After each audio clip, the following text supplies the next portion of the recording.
Good morning, everyone, and welcome to our webinar this morning on the intersection of workers' comp and COVID-19. My name is Peter Bourque. I'm the Executive Vice President at the Maine State Chamber of Commerce. I want to welcome you to our panel and our program. We're glad you're joining us this morning. We have some sponsors we need to thank, and they are Bangor Savings Bank, Central Maine Power, the Maine Department of Economic and Community Development, Maine Employers Mutual Insurance Company, Synernet, Preti Flaherty, and United Insurance. We thank them for our support. It enables us to bring you programs like this. I'm going to go through a couple of items with all of you who are listening this morning. We have a very large crowd that has signed up for this webinar, and trying to manage voice chat would be difficult. So what we're going to do is have folks on mute, and as some of you who have participated in Zoom calls before probably know, there is a chat function associated with it, and it's in the bar, the function bar at the bottom of your screen. And you can click on that chat box during the presentation of our panelists, and you can ask questions. We intend to leave time at the end of the session that will allow us to come back and answer questions or take questions. As we go along, please be sure to do that.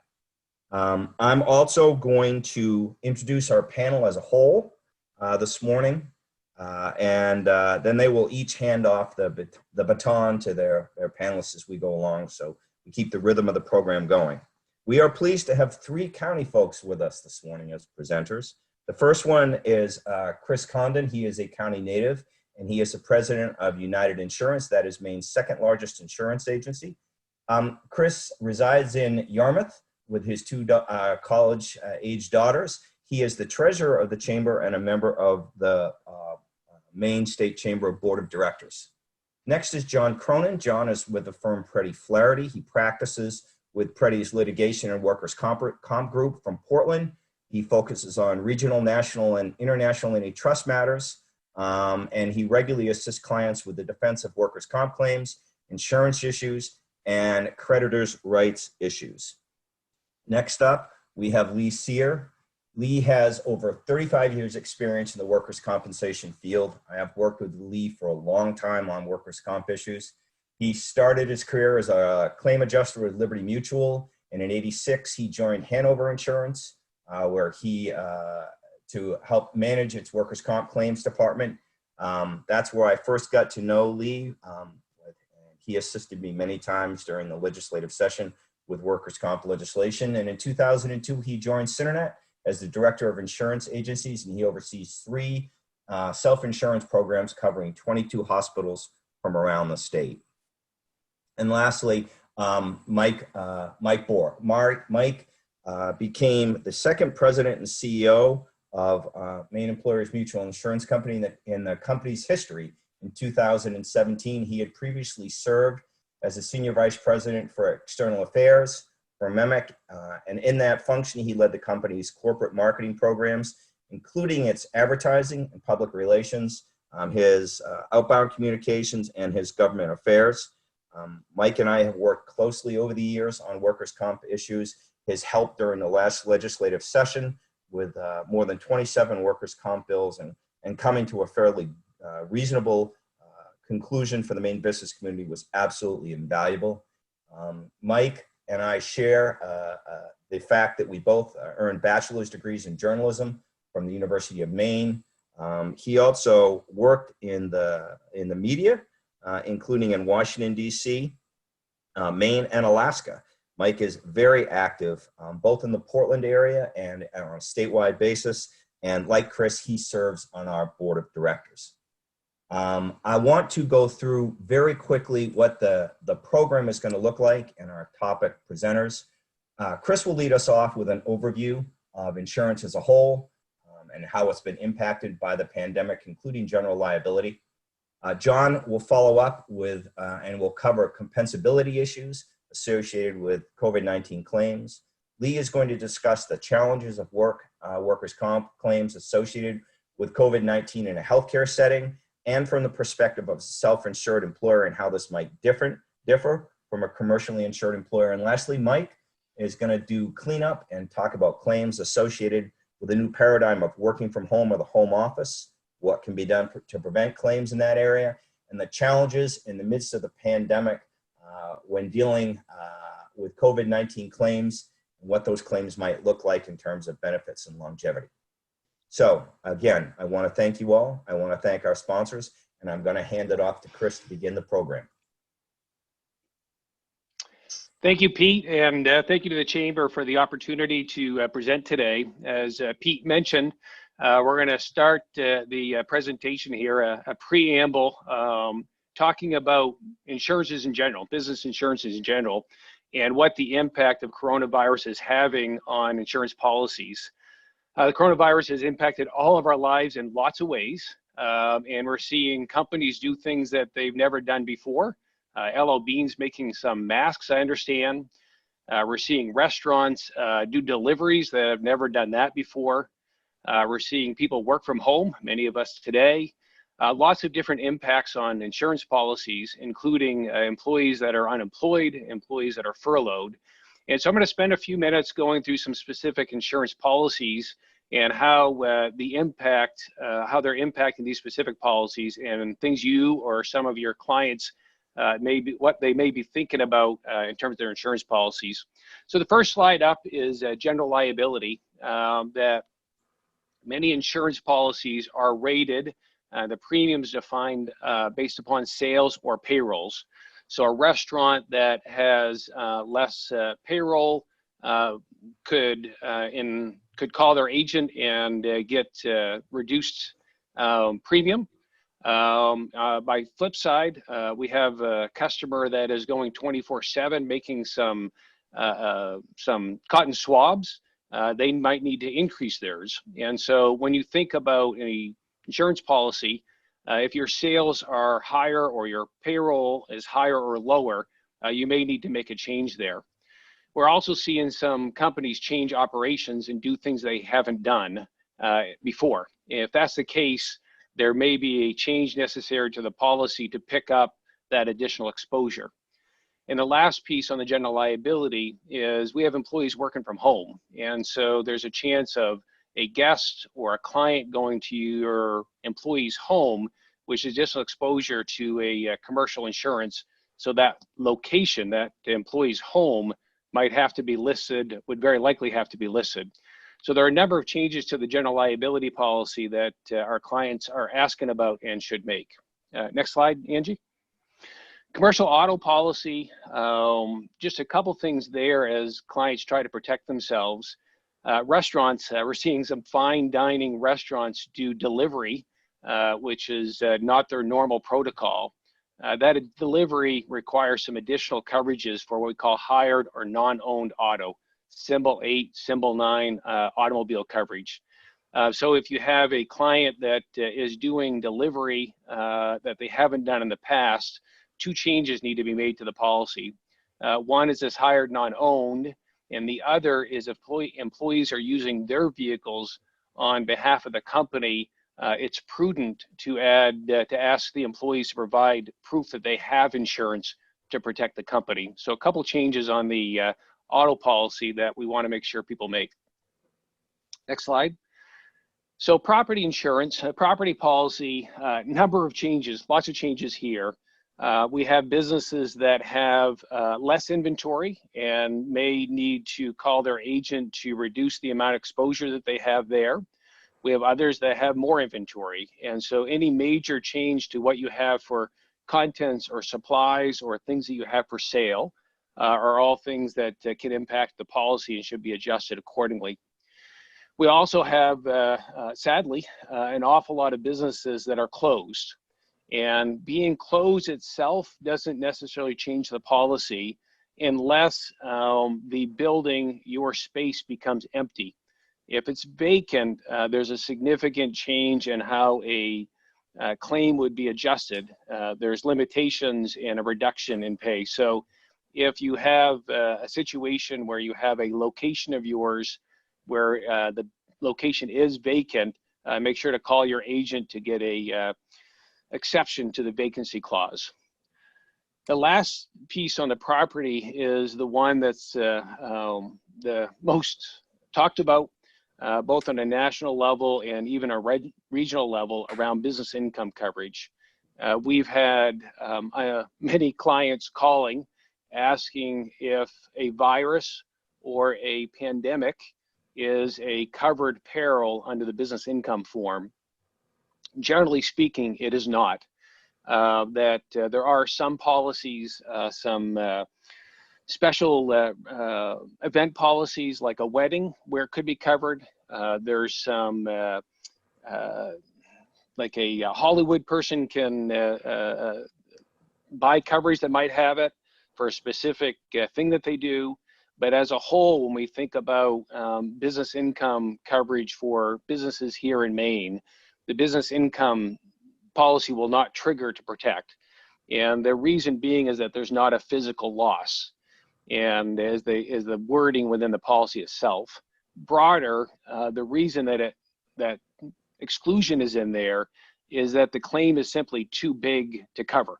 It's just too many dollars.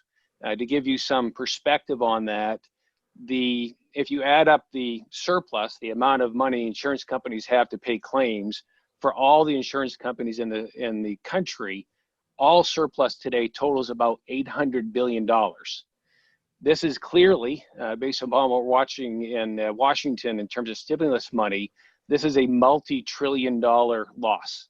So a business income, if a pandemic was a business income covered peril, this would basically bankrupt many insurance companies and many reinsurance companies. It's simply too big to cover. So we're getting a lot of questions on that, and there is dialogue around in the future. I'd be curious to see where this goes, about whether the federal government comes in and provides some backdrop around whether this could be covered in the future. Similar to maybe flood or similar to terrorism, where the insurance industry acts as the medium to provide the coverage. But in the end, if something like this happened in the future, then the federal government would come in and pay rather than doing these stimulus packages we're seeing. That could be an interesting solution in the future. But looking back and in the current business income coverage is not likely to be a covered peril under most policies. Next, Angie, thanks. Workers' compensation, I'll just touch on one or two things here. My colleagues coming up here next will dig into to the workers' compensation questions in detail. But for any client that has a significant change in payroll, we're recommending that they call their agent and make a midterm change to the payroll now, and so they can see the reduction in cost today rather than waiting for the audit that happens at year end. And then several companies, including MEMIC, have Comp As You Go, where you can change your policy so that your premium each week or each payroll matches up exactly to what your payroll was that week. And that can be a really great way of dealing with cash flow for people. So, but make changes today. There's no reasons of waiting. Thank you, Angie. Just some last couple notes here. Other policies that we're seeing impacted. Employment practices liability is one that we're concerned about. The federal government extended Federal Medical Leave Act rules. And so companies need to be careful around layoffs and making sure that if they have to lay somebody off or furlough somebody, that person isn't in a protected category. And so before a layoff happens, make sure to call your agent or call your employment attorney to make sure that you're following those laws so you don't have a employment practices liability suit unnecessarily arise. In cyber, and this Zoom meeting is an example, we're all more connected by computers than ever. We have employees working at home. We're using different technology, which leads to criminals trying to find ways to get into your system, whether it's ransomware or whatever the case may be. we're encouraging all clients to be looking closely at their cyber liability policy to make sure the business is protected and make sure that employees have the right protection at their homes to transact business. Premium payments that most insurance companies are offering some sort of flexibility around paying premiums. I saw a health insurance policy through Harvard Pilgrim yesterday where they're allowing people to pay 2 months late, delayed payments by a couple months to help with this near-term cash flow. So if there's a premium question, it's fair to contact your agent to see if there's some relief that your particular insurance company might offer you. So in conclusion and in closure here, the coronavirus is changing our companies, is changing what we do and how we do it.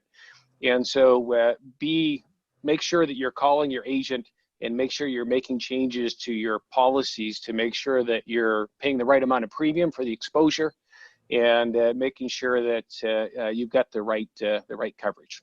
So with that, I think we move it over to John next. Thank you.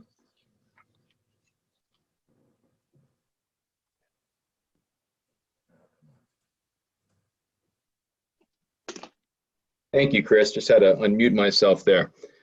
Good morning, everyone. So as Chris just said, we're dealing with some uncharted territory when it comes to issues in the insurance world, and that applies to workers' compensation. Angie, just let me know when you're ready with the next slide.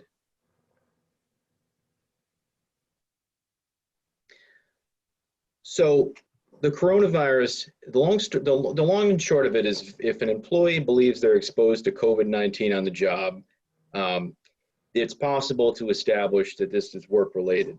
As of April 10th, the Maine Workers' Compensation Board reported that there had been 264 COVID-19 related cases reported in Maine.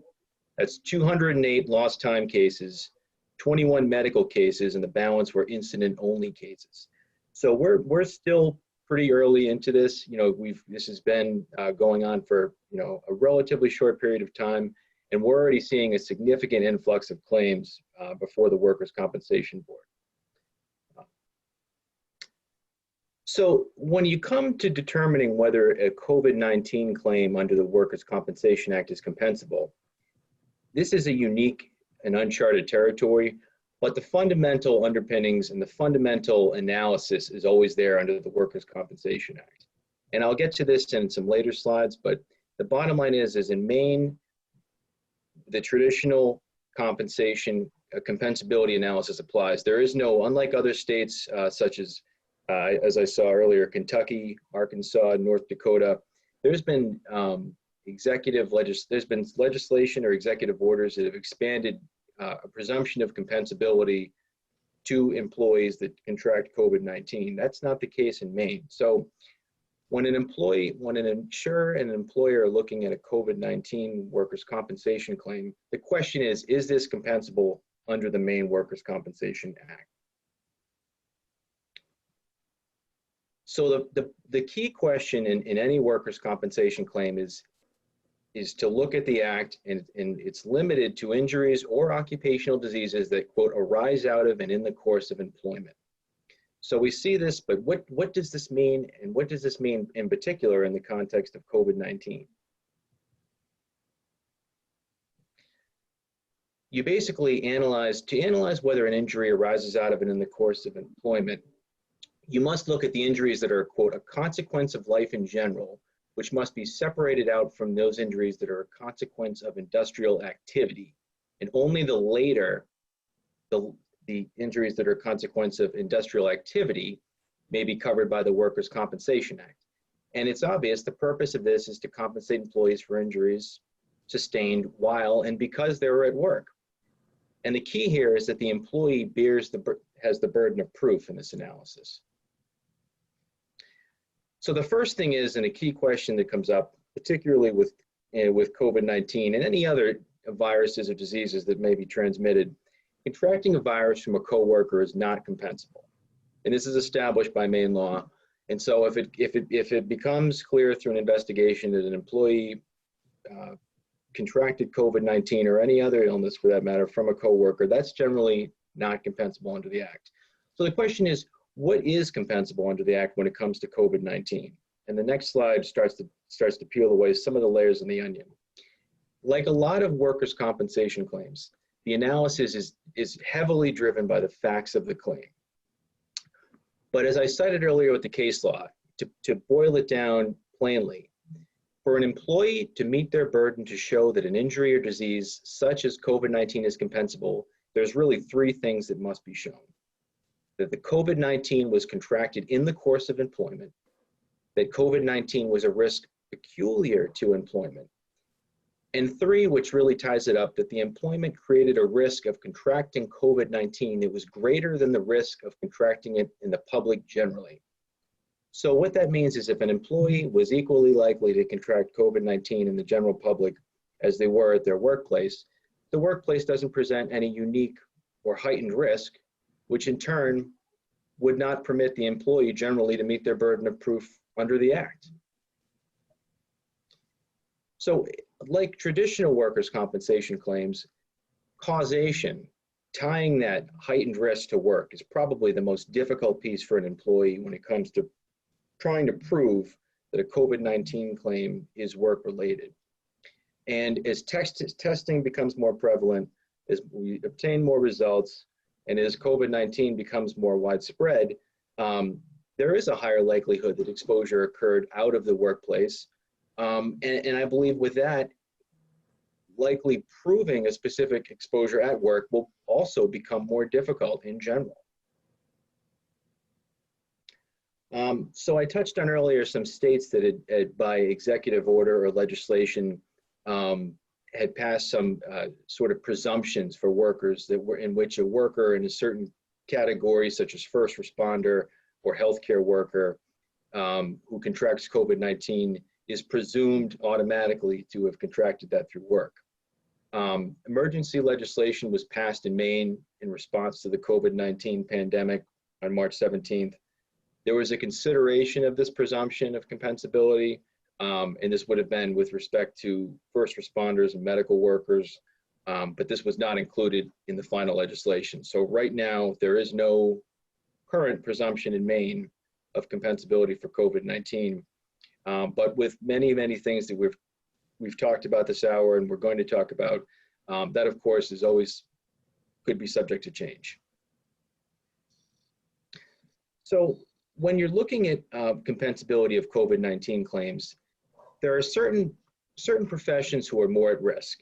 And these professions include healthcare providers, first responders, traveling employees, and many others. And it appears that the professions that would really be, in addition to those listed, would be, for example, grocery store workers, pharmacy staff, postal workers, and home care workers, for example. You know, these are the positions where the claims are likely to be most prevalent based upon just the nature of the work that's being done and the basic tying in of work to a heightened risk that the employee has to do in the compensability analysis. So when analyzing whether a case that's been alleged to have been COVID-19 contracted in the course of employment, there's really some key pieces of information that you need and some key analysis that has to be done. And this really is no different than what's done in an ordinary workers' compensation case. But it's all the more important in a COVID-19 case because we're really dealing with a situation where we've got an uncharted territory and oftentimes generally an unwitnessed injury because it's really difficult to pin down when this or how this occurred. So the first thing to do generally would be to look at the job duties and description of this particular employee and to analyze whether this job would have exposed the employee or whether it would have increased their likelihood of exposure to COVID-19 than being in the general public. Okay, and this comes back to the general analysis, the fundamental compensability analysis that I talked about a few minutes ago. The second thing is to interview the employee, to find out what happened, to find out exactly how they think this happened. and to get as much factual background as you can. The other thing is to look at medical notes and records. And this is key in any workers' compensation case. But in particular, the person should have, obviously, a documented COVID-19 diagnosis if there's going to be, as a starting point for an alleged COVID-19 related workers' compensation claim. And like any other workers' compensation claim, did the treating physician, did the physician that's been evaluating the employee relate this to work? And how and why? Those are extremely important questions to ask. Finally, a discussion with the employer is key as well.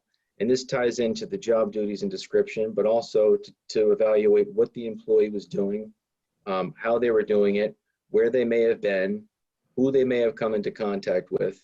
And these are all key questions for the compensability analysis. One thing that's not listed here that's also critical is the first report of injury.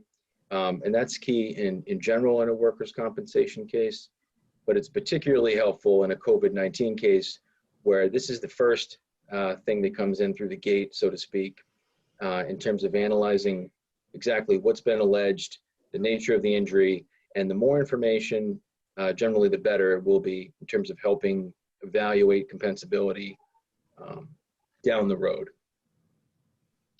So conclusions and closing thoughts are we're relatively early in this uncharted territory with this COVID-19 pandemic. As you can see from the statistics, there have been almost 300 claims for the Maine Workers' Compensation Board, at least reported, alleging COVID-19 exposure. So employees have been pursuing, and they likely will continue to pursue COVID-19 workers' comp claims. These are particularly fact-driven claims requiring thorough investigation on the key elements and the claims and burdens of proof. And it will likely come down to decisions and more guidance from the Workers' Compensation Board in terms of the specific compensability analysis. But right now, we have some pretty good guideposts given the current law. Applying that to a thorough investigation, hopefully will determine whether a claim is likely compensable or not compensable, at least at this early juncture. So, thank you, Angie.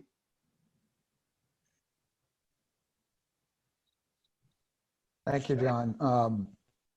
I'm going to discuss, healthcare and the impact of COVID-19 on the healthcare industry and workers' comp. And as John already alluded to, we are in a unique position in that certainly the risk is much higher in the healthcare industry than perhaps in other types of industries. Generally over the years, people getting sick at work from coworkers or whatever has been deemed non-compensable, but we're dealing with a very different situation here. Fortunately, in healthcare settings, when there is an exposure, we've been able to trace the source. Most hospitals have employee health departments, and so they will immediately investigate where that contact occurred. The bottom line too is that even if you're unable to locate the source, if you were to go into a hearing with a judge, the judge is likely to give the benefit of the doubt to the healthcare worker. That's the reality. And so we are being we are getting some claims that are determined to be positive and work-related. Just to give you some background, we handle claims for about 20 hospitals in Maine. We've gotten about 250 exposure claims submitted to us. A simple exposure is not an injury. The person has to actually contract the disease in order to have a valid claim. Of our 250 some odd exposures, we've gotten about 15 positive results, which is actually lower than we had anticipated at this point. Hospitals, though, are being impacted a second way, as you may have read in the press or whatever. Hospitals canceled a lot of elective procedures. And some of the rural hospitals, as I talked to some of them, they're basically empty. They've got no patients. And so not only are we being hit with claims and claim costs related to this, we're also being hit with a significant decrease in revenue. And that's creating some problems for many hospitals. How is this different from the seasonal flu? Now, first of all, the numbers are much lower. just happened to be on the news this morning that they've officially closed the seasonal flu season here in Maine, and they had over 10,000 seasonal flu cases in the state of Maine this past season. Obviously, and hopefully we'll never get up to that amount with COVID-19, but the numbers are much smaller. And it's much easier to be able to trace it to a source within the healthcare setting. That's not to mean that if somebody comes down with COVID-19, it's automatically compensable. We had one instance where we weren't able to trace it to a patient, but the employee had driven down to New York City in mid-May to get her daughter from school and came back and tested positive. More likely than not, she was exposed down in New York City, and we weren't able to trace it to any particular patient in the healthcare setting. As John already alluded to, how far does this go? In hospitals, clearly we have a higher risk of exposure. I think now you stretch that out to first responders, policemen, ambulance drivers. Again, I think there in many of those cases, the benefit of the doubt is likely to be given to the employee if they come down with COVID-19. But then you get, John already alluded to, grocery stores, pharmacies, where I think those will be much more of a challenge, because I think in those settings, it'll be more difficult to be able to trace the source to somebody they came into contact with at work. While in the healthcare setting, again, you got a little bit more of a controlled environment and they're able to do that. John already alluded to, some states have pushed this rebuttable presumption to create a presumption that healthcare workers, and I think they've expanded it to bus drivers, transportation. And so fortunately, we've never had that occur here in Maine. And so that's from the healthcare perspective, the double whammy of the claims that are coming from this and then the reduction in revenue as a lot of healthcare is being put on hold. From a self-insurance standpoint, our risk is no different than a commercially insured. However, the financial impact is more immediate and more direct. In a commercial policy, it'll affect it, perhaps affect the rates on the renewal if the experience modifier goes up or down or whatever. But in self-insurance, we're being hit immediately with the cost of these claims. And so it's going to have a much more direct impact upon self-insurers in Maine. So the self-insurers also have a little bit more flexibility in how they approach these claims in that, it's their own money. And so decisions can be made perhaps slightly different from what the statute might require, but you have a little bit of that flexibility, while the commercial insurer kind of has to do a one-size-fits-all and apply the same approach to all their claims. We have the ability to maybe deviate a little bit from that. So in summary, healthcare is being challenged and seeing an increased cost in claims that hopefully we'll get things under control here as things hopefully start turning in a different direction. That's it for me. Mike?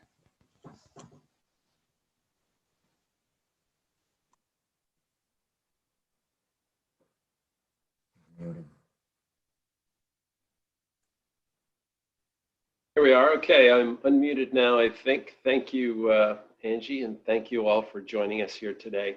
You've already heard a great deal about the COVID-19 in particular, but if there's some questions later that relate to that, certainly all of us will be willing to answer questions around that, around the compensability issues there and other safety issues that we can deal with. But I'm going to talk a little bit about the tens of thousands of people here in Maine, I would estimate, who are now working from home, who did not previously, or maybe only on occasion did, and to talk a little bit about the compensability of injuries that could occur from people working at home. The standard remains the same. You heard John talk about it earlier. It has to be something that arises out of and happens in the course of employment, and that definition is pretty difficult or more challenging when we think about what we're all doing at home. The most obvious place to look for potential injury and to think about safety is certainly ergonomics.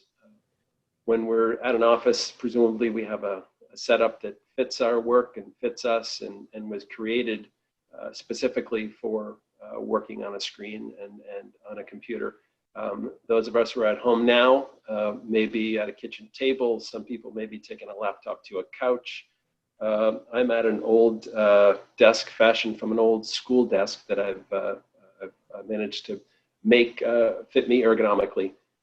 So it's important to encourage your employees to properly set up, to keep a screen at your eye level, to have a good chair that you sit in, any number of things like that. We have all sorts of advice available for employers on our website, and others do as well. So it's not just about MEMIC, but certainly encouraging somebody to set up properly, because they're going to spend a few hours a day in those places.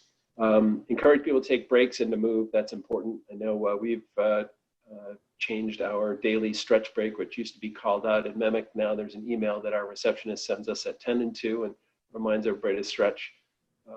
And turns out our receptionist is a bit of a comedian too, because she's sending jokes along the way. So that's lightening the mood for everybody. By the way, mental health is an important aspect of working from home and helping employees deal with any number of anxieties that they may have related to family at home, maybe higher risk adult, parents who are living with them, any other number of stresses that are, sort of around us. Just important to be aware of. In terms of workers' comp ergonomic injuries, things you want to think about whether it's a new issue or is it something that had happened already at work. Ask lots of questions from your employees. You may be able to do a remote evaluation. If it is something that requires attention, sort of medical treatment at some level, telemedicine is an option now, and it is one that many insurers are being sure that they offer. Make sure when you hear from an employee that they're having an issue that you do a thorough investigation. Ask all the questions about what they're doing, the same things you would do if they were at the office. It is important to get that recorded up front. And you can consider doing a remote ergonomic evaluation. Again, I mentioned earlier, MEMIC's eErgo service can help to help somebody really take a quick look at their system and get themselves set up appropriately. The other way that certainly people get hurt at home are the ways they get hurt at home all the time. A more traumatic incident, a slip, trip, fall, or maybe from lifting. Again, doing a full investigation if somebody has reported something like that occurring is important, and it's important to ask for photos and other things that might have been happening around, again, as you would do a thorough investigation of an issue. There are a couple of guiding cases, and you heard John talk a little bit earlier about one of these. It's one that gets cited often, and that is the Como case around injuries happening while and because you're at work. And so that work connection isn't any different when you're at home as opposed to being in the office. By the way, it's a 1982 case. It's an entertaining read if anybody is interested in reading Supreme Court cases related to workers' comp. It was an interesting circumstance, to be sure. Benefits were denied ultimately to this employee who was breaking up a fight outside a hotel room that was being paid for by the employer, and found that it wasn't actually happening because of the work. In this case, it was somewhat unrelated to a circumstance that occurred. There's another case that was established, or that was settled in 2015, heard and resolved at the Maine Supreme Judicial Court, Sulwald versus the Salvation Army. This one upheld a decision around somebody who was a financial employee leading the financials of the Salvation Army nationally, I believe. Suffered a heart attack and died after being on his treadmill at work. He was, at the time, it was suggested and apparently believed to be the case, looking at his BlackBerry, which at the time was recording bad financial news, which added to his stress. So that is one of the key questions is if somebody is using an employer-provided device presumably for an employer, something that the employer has an interest in getting done, that could be key to the compensability issue in a work from home type of case. So that's something to be to think about. So sort of in general, in terms of sort of what is an injury that would be compensable working at home versus one that would not be, with all other circumstances being equal, I guess you would say if somebody were rushing up their stairs to change their laundry in between work calls and got hurt, probably not a compensable injury. Otherwise, if somebody were rushing to the front door to receive a delivery that is something that is being delivered to them from work, would likely be held to be compensable. So I think there will be certainly new case law that comes out of this this time with many more people working from home. But in general, we're relying on the pretty durable standard about arising out of and in the course of employment. Before we go on to questions, I just wanted to offer a couple of other thoughts about some things that I know are people are interested in related to their workers' compensation policy. So NCCI is the National Council on Compensation Insurance. It is a rate-setting organization that works in about 40 states around the country at the behest of those states' insurance superintendents and commissioners. They provide guidance for Maine, both in terms of rates and in terms of rules and regulation for how people are classified and when they're classified certain ways. Just on Friday, they came out with some guidance that not been fully accepted yet, but is, I understand, I talked to the superintendent of insurance yesterday, and in general, the Maine Bureau of Insurance is looking favorably on these proposals from NCCI. Again, they're not fully in place yet, but you'll see from the bulleted items here some of the things that they do. First, it allows furloughed employees who are not working. Again, if somebody is, you're still paying somebody and they're not working, there is a classification that NCCI is creating that will have a rate of $0 essentially, that will allow those people to be temporarily moved to that classification. So you would not be charged premium for them, which we believe certainly at MEMIC that's an appropriate way to deal with this. Other circumstances where you have wages being paid and time is not worked, such as some allowed under federal relief programs, again, could be moved to this zero rate class code, and that'll be a temporary thing. We heard mentioned earlier about COVID-19 related claims. NCCI is proposing that these not be counted for experience rating. So I saw a question somebody asked earlier about should they report something, even if they think it may be denied. We would say yes, go ahead and report it. As you see here, it's not going to be used, it won't be part of the rate calculation for you. And it's important to let your insurer do that investigation to make sure that you've asked the questions about, is this something that should be compensable? We also talked about some classification issues around different kinds of work. As Chris mentioned earlier, we see people who were once chefs now becoming delivery drivers. We have manufacturing workers and another employee who we insure who are taking phone calls now from work. So in some cases, those may be classifications that are higher in cost because there's more risk, and in some cases, those may be lower. So those are, again, changes that will be made as a result of this pandemic. Finally, make sure you're tracking your payroll and changes so that you can show what indeed has happened with your workforce during this period of time.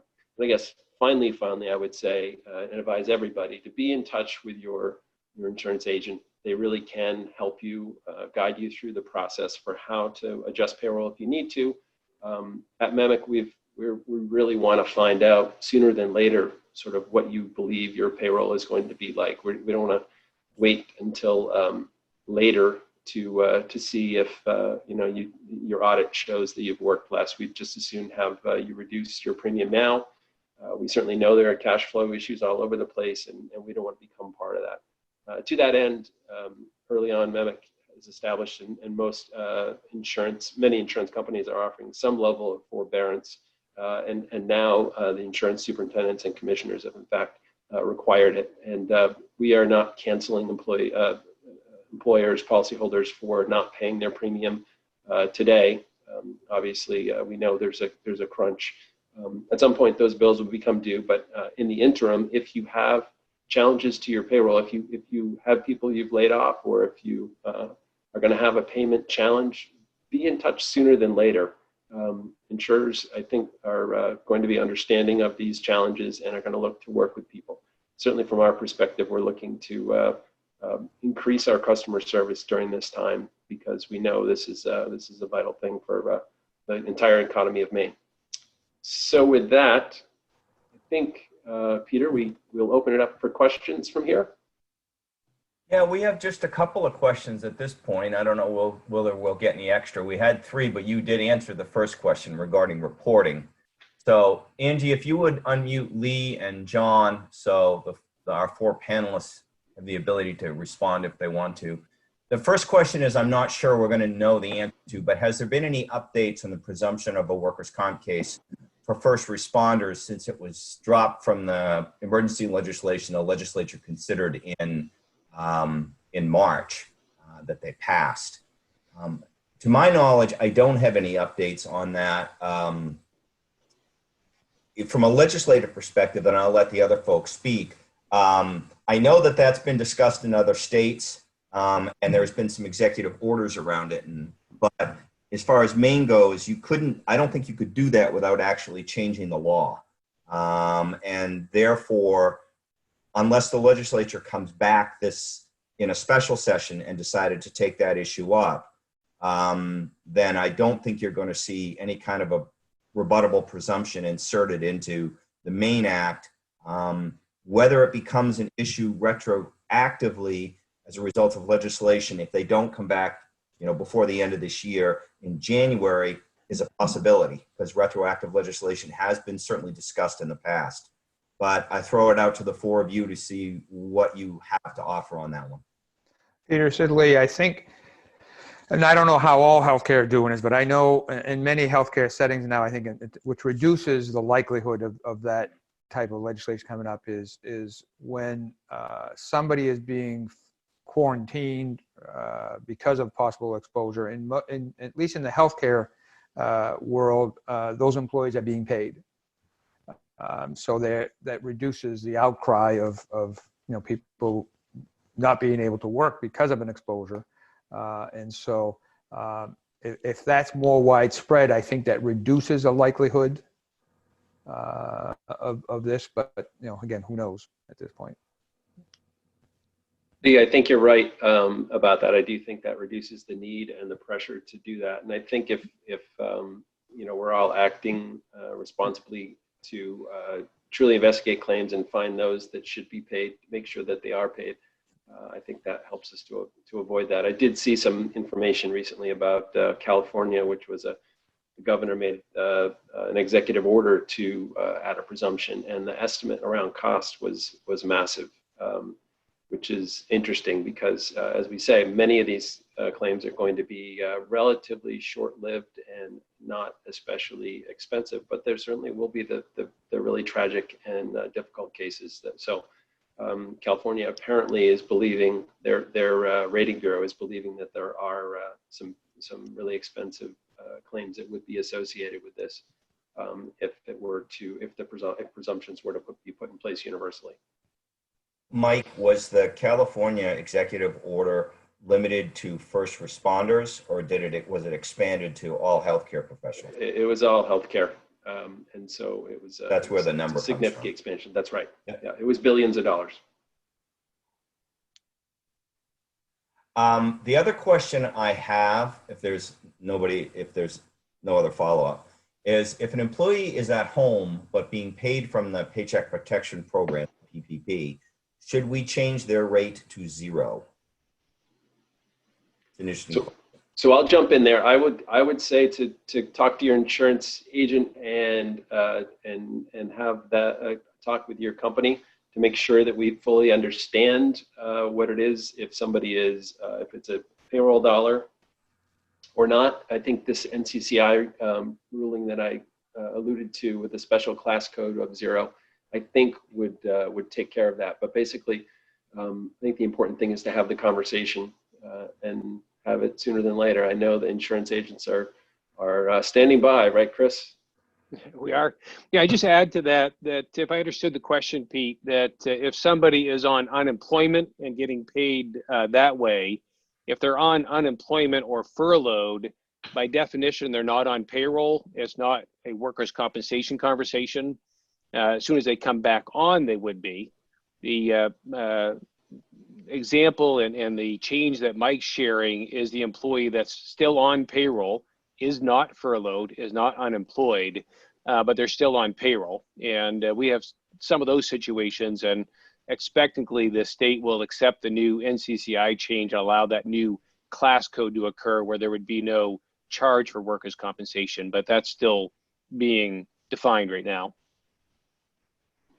I guess the only other, I don't have any more questions here. I'm wondering, I turn to both Lee and Mike on this, if it's worth having a brief conversation about the issue we've talked about with respect to the Workers' Comp Board and filings, and especially for any employers who may be on this who are self-insured, regarding filings with the board, timeliness of filings, and penalties.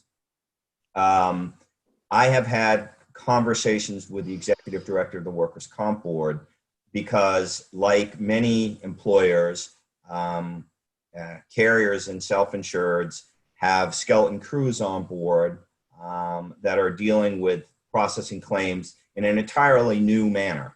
And as such, there's been concern expressed from some self-insured employers and others that their primary function is payment of claims in a timely way.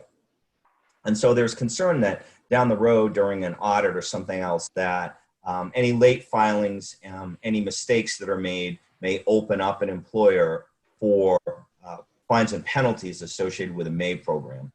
My conversations with John Rohde have been that they expect to take this issue into consideration on, down the road during audits and things like that.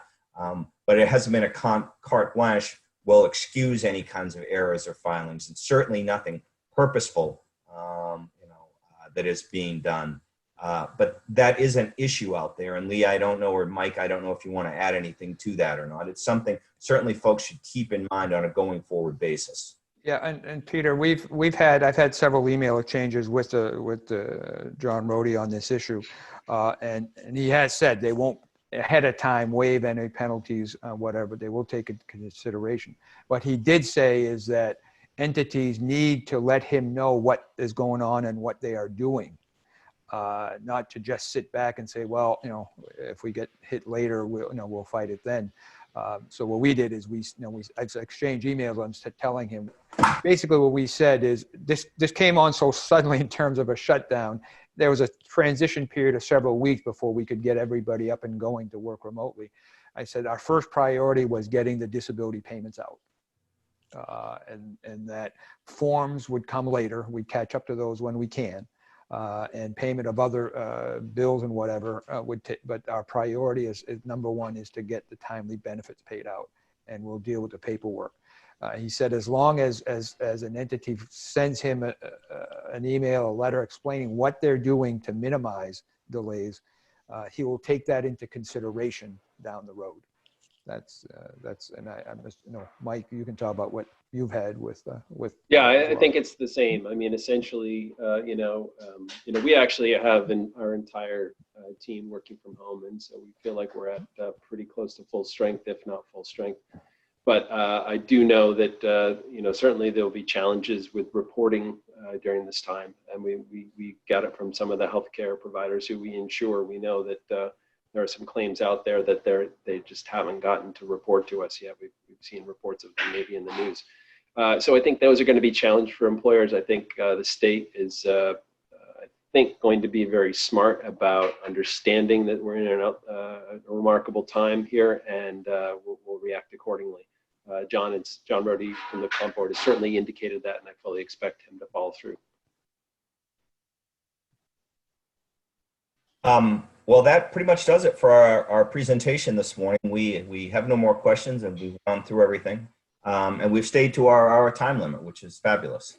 I want to thank again our sponsors, Maine Employers Mutual Insurance Company, Preti Flaherty, Synernet, United Insurance, Bangor Savings Bank, Central Maine Power, and the Maine Department of Economic and Community Development. I want to thank you all for joining us. Please take care and be safe, and we'll talk soon. Thank you.